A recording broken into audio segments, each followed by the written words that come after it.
Hey friends! I'm Grace Ann. And I'm Andrea. And we are GNA for Today. We are two best friends living a faith-based lifestyle and documenting it. If you haven't already, make sure you follow us on social media. We have an Instagram and a Twitter, and they are at GNA for Today. We both have personal social media. We both have Instagram and Twitter. Mine's on the screen now, and Andrea's is on the screen now. Last week we did a video about the 10 points to help you if you're a Christian in public school. And you should definitely take a look at that. The link will be in the description, and it'll also be in the information tab above. Yes. So this week we are going to be talking all about chronic illness and living a life with chronic illness because I have chronic illness. So today I'm going to start off by giving you guys the definition of chronic illness or chronic disease, and this is from the CDC's website. And it says, chronic diseases are defined broadly as conditions that last for 1 year or more and require ongoing medical attention or limit activities of daily living or both. Chronic diseases such as heart disease, cancer, and diabetes are the leading cause of death and disability in the United States. So today we are going to be talking all about my story of living with a chronic disease and what it means to have one and what it is to be a friend to someone who has one. So first I'm going to share with you guys my specific diagnosis and how it all came to be. So my official diagnosis, I'll probably have Andrea put on the screen, but I have 3. So they kind of all intermingle, but I use them all interchangeably. So the first one is DCM, which is dilated cardiomyopathy. Basically what it means is that my heart is enlarged and fluid builds up in my heart really easily. And when fluid builds up in your heart, it also builds up in your lungs. Not good. Not good. Not a fun time. 10 out of 10, do not recommend. Second is POTS, P-O-T-S, and that is postural orthostatic tachycardia syndrome, which is just a really fancy name for sometimes my heart beats really fast and I pass out. And it happens most of the time if I change positions really fast. And then the basic one that sums it all up is chronic heart failure or congestive heart failure, which is CHF.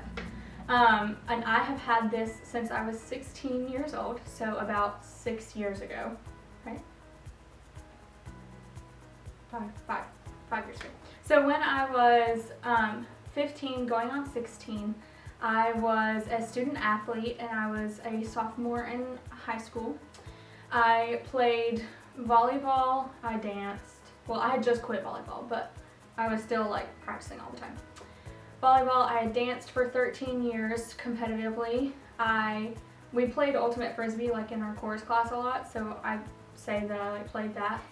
What else did I do? And I was in color guard and marching band. So I was considered an active student, right? So one day I was at rehearsal for marching band and I passed out and didn't know why. And I had been passing out a lot at home, but it was like really fast, so it's called like near syncope or pre-syncope, where I was having all of the feelings of passing out, but I was never actually going unconscious. So like it would go dark for a minute and I would be right back. So this was happening like every, I don't know, 15, 20 minutes to every 2 hours or so. And I didn't think much of it. I just thought maybe I was dehydrated or I was tired or whatever.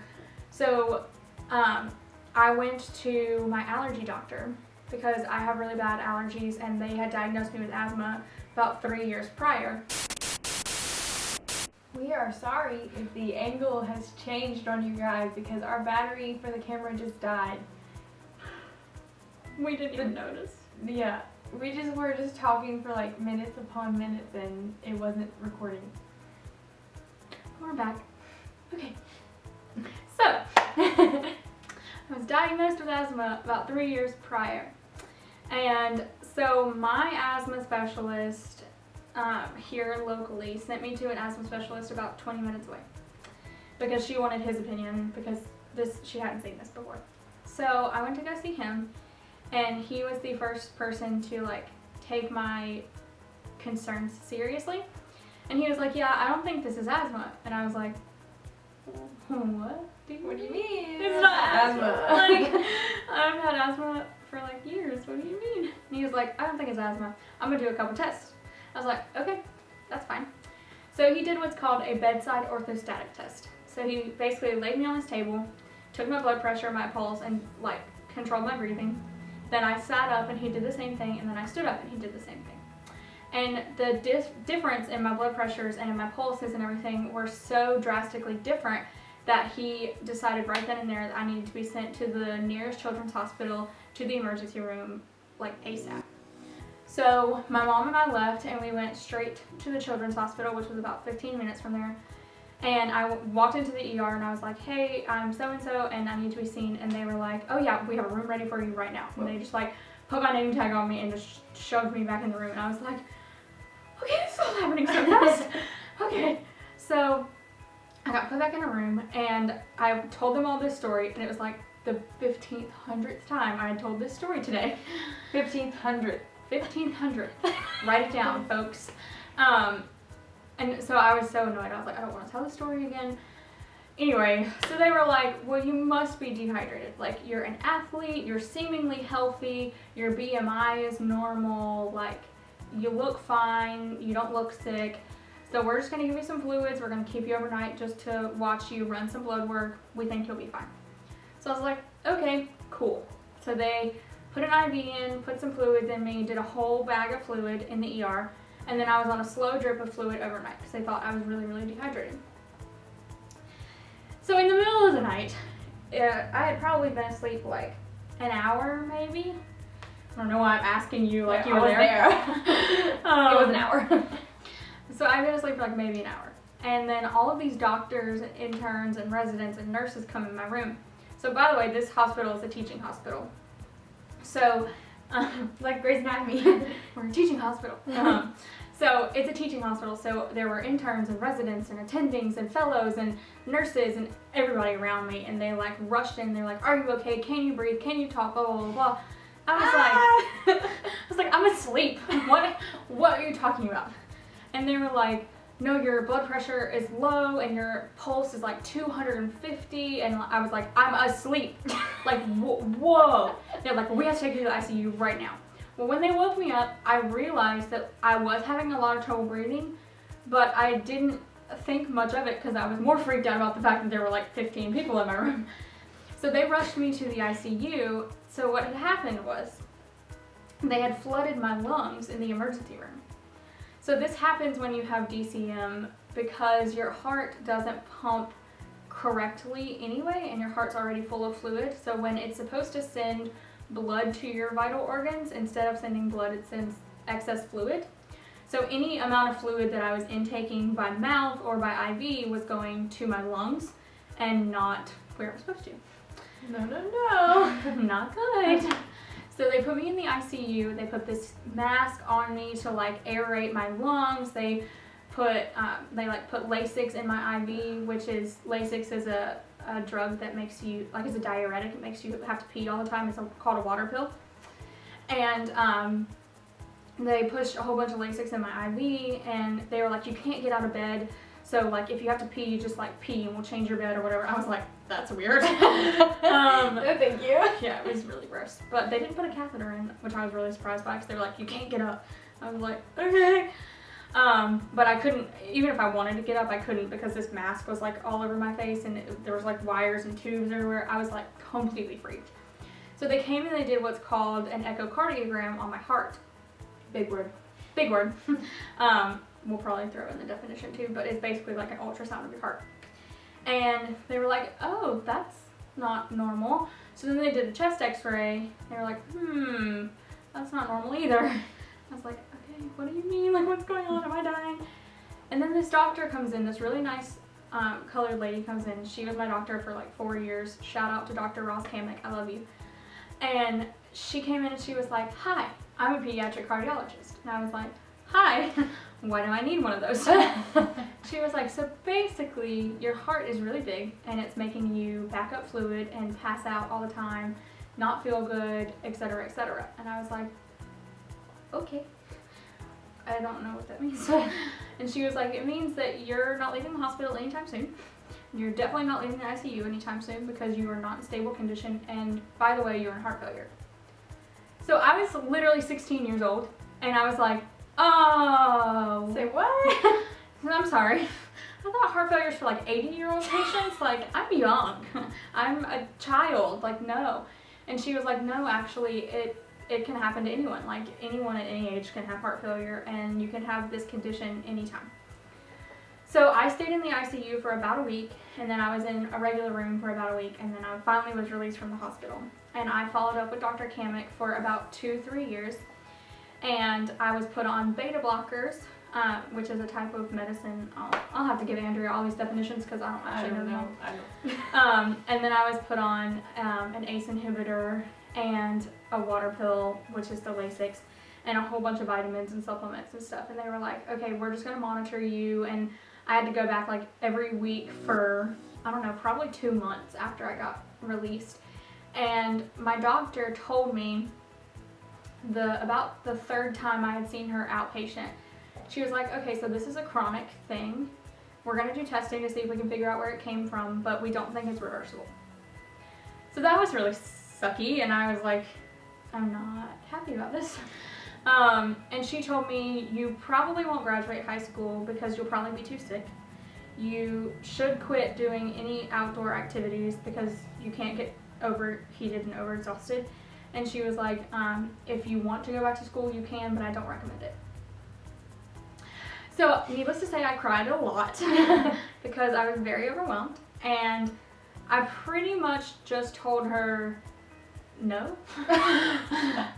I didn't quit any of my sports. I didn't quit school, and when I was released, I went back to school because I was like, whatever, screw it, I'm gonna go back. No, I'm not gonna listen. So we did all this testing. We did genetic testing, we did viral testing, because they wanted to know why I had this disease and why it was so sudden and all of this. And we found out it's an idiopathic disease, basically meaning we have no clue where it came from, why it happened, or when it happened. I could have been born with it, but it was just diagnosed when I was older. So we did hundreds of genetic testings, hundreds of viral testings, and they came out with literally no result. So this was like the most frustrating thing I've ever experienced in my life, and anyone who has a chronic illness or chronic disease can relate to this, because you run around in circles and you do test after test after test after test, and they all come back with the same result, and you're like, why are we doing this test if it's just going to tell me the same thing that we already know, that we know nothing? That is literally the only thing. We know nothing about it. We know that I have this issue, we know that I'm not normal and I will never be normal again. That's all we know. So I was really discouraged, and I was pretty depressed for a while. I've had major depressive disorder all my life. We'll be doing a video in October about mental health awareness, and I'll dive more into that. But I was really, really, really upset because I didn't know what was going on, and like I was in heart failure, like stage 4, at the age of 16, and they were like, it's not reversible, it's never gonna get better, like there's no cure. They were like, you could grow out of it, but you're already at the end stages of growing up, so it's probably not gonna happen. And I was like, okay, I'm not gonna graduate from high school, I'm probably never gonna make it to college, like what does this mean? Like, do I have no future now? And it was really hard. It was really, really hard. I am glad to say though that I did graduate from high school, woo woo, and I am in college right now, woo woo, doing it, defeating the odds. I did eventually move to healthcare under Duke, so now I see a couple doctors there. My main doctor is Dr. Agarwal. Shout out to you. You're my homegirl. I love you. We literally text each other. That's how much my doctors care about me, which is amazing. And I have a whole team of physicians there, and I am currently awaiting transplant. So that's good news. That's good news. It sounds scary, but it's a little scary. But I mean, we knew that this was going to end up with transplant, and you can live for a while after transplant, and Duke has one of the highest success rates. So I'm very excited about it, and we're looking forward to it. But I'm in good hands now, but it took a long time. So I'm going to share kind of how I shared my diagnosis with my friends, and then Andrea's going to kind of talk about how she felt and stuff like that. So I'm not 100% sure how I actually shared diagnosis with her, but we have always been such close friends that you came to visit me when I was in the ICU. She was just asking me how I felt, and what was going on, and I was like, it was kind of a shock. I'd never really known anyone close to me that was really sick or anything, but I was not as, I expected to be like really upset, which I wasn't. Hopefully that's not like offensive, No. but like I was just like, okay. I just like took it in and I was like, okay, but you're still like Grayson, you're still my best friend. I don't know, it didn't like change how I saw her or what I thought about her or anything like that. It was just like, I kind of felt like I took it on with her, like, all right, we're gonna get through this. That's how I felt. You know? Friendship. Yeah. And it took me a long time, but now we kind of like joke about it. Yeah. It took a long time to get to that, but now we kind of joke about it. You might have seen in some of the bloopers of our videos, Grayson's like, she's always sweating because of her. Oh, I sweat all the time. She sweats a lot because of her medicine. She's like, I'm in heart failure, I can't help it. Yeah. Which some people think that's not funny, but it's like, It's funny to us. sometimes we laugh about like, one time we were spending the night at our friend's house, and I don't know what I forgot about this. and someone said, watch Grayson be the last living out of all of us. And we died laughing. We laughed for like an hour. We're still laughing about it right now because it's so funny to think that Grayson with all these health problems is gonna outlive us all. I can't. It's not gonna happen. There's no way. Yeah, But it's funny. yeah, but if you are diagnosed with a chronic illness, it's a serious thing, but I think for sometimes it's important to get to the place where you can joke about it because you just have to accept it, that it's a part of your life. Yeah. You can't just like ignore it and not talk about it. Yeah, and I think like us joking, because like we joke about our struggles anyway, like even when we were in high school and we like would get an F on a test or something, we would be like, LOL, failed! Like, I'm a failure! like we like to laugh about everything, and I think it was good for me to have friends that were like, okay, like, sucks to be you, like, you know what I mean? Like, it was much more fun to be able to laugh about it and just live and just, like, deal with it. Because there's nothing we can do, like. Yeah, I think it was important for us to let her know, like, okay, you have an illness, that's cool, but we're still gonna be, like, we're still gonna laugh, we're still gonna joke, you're still you, we're still us. Yeah. So I want to talk about some common complications, and this is specifically for her illness, but it could also be for other people's as well. But we thought it was very ironic how yesterday we were supposed to film this video. We always film every Friday, but she texted me, she was like, could we possibly push it to tomorrow because I'm just having a really bad health day and I just like am being a bit dizzy all the time, don't have energy to film. And I was like, yeah, sure. We just thought it was kind of funny that the day we were supposed to film this video was a day where she couldn't really leave the house. Yeah. So one of the biggest complications that I have is what's called a chronic illness exacerbation, which just is a big fancy word for I get really, really tired, my levels change, my medicine stops working, and I have to go to the hospital for a couple days. So that's fun. Love that. It's always a fun time. So basically what happens is I have good and bad days all the time. And this is pretty similar for anyone with a chronic illness. I have days where I can get up and I can work all day long. I can do whatever I want to do. I can cook a whole meal. Like, I can clean the whole house, do all my laundry, take a shower, and go to bed and be completely fine. And then I have days where if I sit up to get out of bed, I'm exhausted. And I can't do anything. And that's just the way it goes. And a big part of living with chronic illness is listening to your body. Sometimes I have plans with my friends and I wake up and I'm like, nope, not gonna happen today. Body says no. No. Heart's like, not today. And so I can't. And then there are other days when I'm like, okay, let's go. I can do anything. I can conquer the world. Let's do it. But sometimes if I have a lot of bad days in a row, it's what we call an exacerbation, which means that my levels are starting to change because something's off. My device isn't working. Like my heart is pumping weird or whatever. I'm in AFib, VTAC, whatever. And these are all big words. We'll explain. You will explain. I'll explain. Andrea will just. All I know is what Grey's Anatomy tells me. But so whenever I have a string of bad days in a row, I'll text my doctor, and 9 times out of 10, she'll say, okay, come to the emergency room. We'll see you. We'll run some labs. We'll see what your numbers look like. And if my numbers are higher than normal, then I stay for a couple of days. I get fluid. I get IV drips of my medication. They change my levels. They make sure that I'm stable, and then I get sent home. And unfortunately, it's very common. I was hospitalized like a month ago. And it can happen every 2 weeks. It can happen every 6 months. It can happen every 5 years. It just kind of depends. So that's kind of the worst part of it all, is that it's just a big mystery. You just have to go with the flow.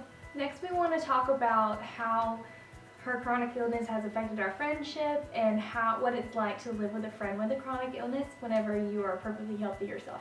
So I wanted to talk about the importance of prayer, which sounds so cliche, but the power of prayer is real, y'all. And whenever you have a friend who is sick, you have to pray for them. It's just a given. Like, even whenever they're doing great for a long span of time, you still need to be in prayer for them because they still do have an illness. So especially pray for them when they're in the hospital and going through surgeries and stuff, but definitely pray for them consistently because it's not a disease that's going away. Yeah.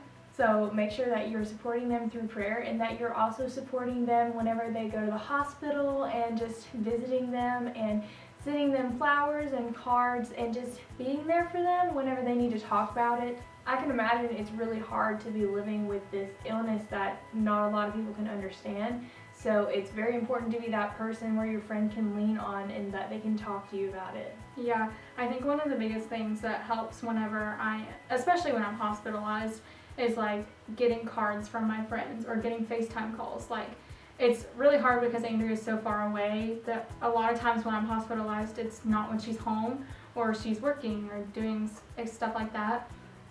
And like something as simple as a FaceTime call is just like, even if it's just for 5 minutes, like even if it's just her walking from like one class to another, she'll FaceTime me and be like, I love you, I hope you're doing good, I'm praying for you.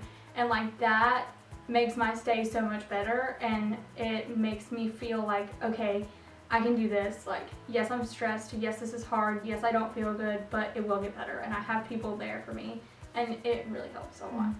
Also, we think that one of the most important things about having a friend with a chronic illness is that you have some sort of knowledge about their illness. I know in this video we've been joking about how I don't know like the big words and stuff.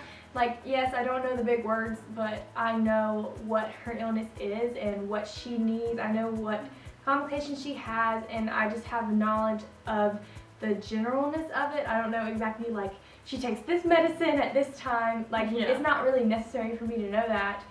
It's very necessary for me to know what her illness includes, so I can be there and I can support her more than if I didn't really know anything about it. I think it shows how much you care about someone when you learn them, and that also has to do with when they have an illness. But to tag along with that, it's when you have a knowledge of the illness, you also need to be understanding. Like she said, she has bad days. Yesterday when she texted me and said, I'm sorry, I'm having a bad day, can we not film today? I wasn't like, I can't believe you don't want to hang out with me, like we need to get this done. I was like, I totally understand, like your health comes first. And that's so important, you guys. It's so important. It's a big deal. Because like, I know that there were some friends that I had in high school that I'm not friends with anymore because I would have bad days and they'd be like, and I would text them and like cancel my plans with them, and they would be like, really? Like, you're really not gonna go out with us tonight? Like, and I would be like, yeah, because I'm sick. Like, I don't feel good. Why? Like, I'm not gonna force myself to go like hang out with you just to like sit in your room when I don't even feel good sitting in my own room. Like, I don't want to do that. So it's like, it's a big deal that if you have a friend with a chronic illness, that you just try to understand. You don't have to understand everything that they're going through. Like, I'm sure Andrea can't even fathom some of the stuff that I deal with, and like, that's not me like being like, oh, pity me, like poor me, because like I don't care. Like, I just deal with it and move on. But as long as she tries to understand where I'm coming from and she doesn't get mad at me for the little things, like, our friendship stays super strong, and I really appreciate her understanding and working with me because it's something that is a big deal.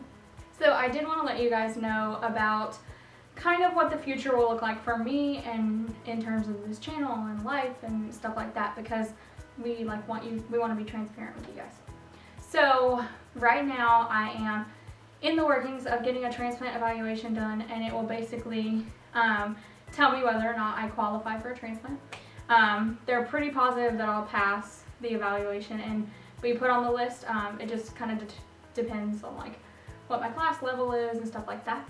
And then after that, right now I am not allowed to work like a real job, so I'm in the process of applying for disability, which is kind of a sucky position because I really like to work, but I still kind of do some part-time stuff, and I obviously do this with Andrea, and we are not going anywhere, so do not fret, because we love doing this, and I love doing it, and it makes me happy, so we're going to keep doing this for sure. And then as far as like my family dynamic goes, I have a lot of support from my family. I have a cousin who is amazing and who has volunteered. She's a retired nurse, and she's volunteered to come take care of me completely free and basically live with me after transplant and take care of me, which is amazing. I love her. Shout out Betty. I love you. I have an amazing extended family too that sends me constant love and prayers and support. And then I have my chosen family, which are my best friends, and they are always here to support me, and they are like, look, if you get a transplant, we're going to be right there. We're going to walk with you. We're going to, keep it going. We're going to pray for you and keep you lifted up, which I really, really appreciate. And so I'm really looking forward to it. I think it's all going to end up well. I try not to worry about it because there's no point in worrying about it. Like, it's not going anywhere, and I can't control it. So I just pray about it, and I'm like, all right, God, you got this. And he hasn't failed me yet, so we just keep on trying. Thank you guys so much for watching. We hope you enjoyed this video. We hope that you have gathered some insight about what it is to live with a chronic illness and what it is to live with a friend with chronic illness. So make sure you like this video and make sure you subscribe to our channel so you can see more content like this. And make sure that when you subscribe, you hit the bell right beside of it, and it will give you notifications every single time that we post, so you will never miss an upload. Yes. Make sure that you guys comment down below if you have a chronic illness or if you know someone that does. We would love to talk about it. And if you are dealing with a chronic illness and you have any personal questions or whatever, feel free to DM me on Twitter or on Instagram. I would love to meet with some more people in the community and talk and pray for you because it's a big community and we're all here for each other. And I love it. So this week we talked a lot about Grace Ann and about kind of her testimony of something that's really heavy on her heart. Literally. I knew you planned that. See, this is the jokes. That's funny. Okay. But next week we're going to talk about something that is heavy on my heart, and it's a 1-year anniversary of me starting eating healthy. If you know me, I know I've talked a little bit in our videos before how I'm really passionate about eating healthy, and it has now been 1 year since I started that, so I want to share that a little bit with you and my struggles along the way and hardships and stuff like that. You'll watch the video, so yeah, you'll get to know it then. But it's going to be really exciting. I'm really excited for that video. All right, we'll see you next week. Bye, friends! And we're going to talk all about what it means and, what am I saying? What's going on? What am I... We're supposed to film...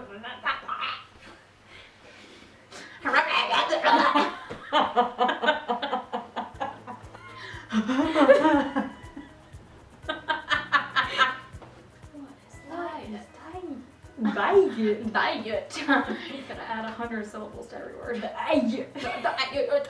This is literally how my friendship works. We're just like. I hadn't breathed for a while. I hadn't breathed for a while.